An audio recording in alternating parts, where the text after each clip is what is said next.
আসসালামু আলাইকুম। আজকে চলে এসেছে একটা নতুন আরেকটা সাইডে।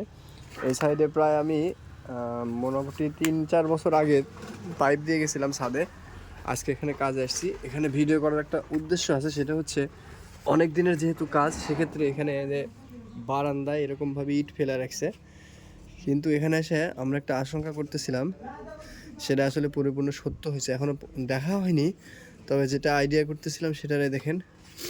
এখানে মোটামুটি আপনার আইডিয়াতে 4 হাত থেকে 5 হাত হবে। আপনার হচ্ছে গোমা সাপের খলস কিন্তু আমরা দেখতে পাচ্ছি। এই দেখেন, এই যে এই যে ফাঁক দিয়ে, এই দিক দিয়ে ঠিক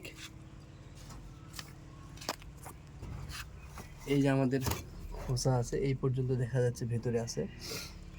তো এখানে ভিডিও করার উদ্দেশ্য হলো, আপনারা যে যখন পুরাতন কোনো কাজে যাবেন অবশ্যই সে জায়গাটায় সতর্কতার সাথে দেখে তারপরে কাজ করবেন। এই দেখেন তার একটা অংশ, এই চামড়াতেই বোঝা যাচ্ছে কিন্তু সে কত ভয়ঙ্কর বা কত বড়। তো এটাই হচ্ছে মূলত আজকের উদ্দেশ্য ছিল, যে যেখানে কাজ করেন কাজের আগে পরিবেশটা চারিদিকে দেখবেন, তারপরে কাজ শুরু করবেন। ইনশাআল্লাহ ভালো থাকবেন। আল্লাহ হাফেজ।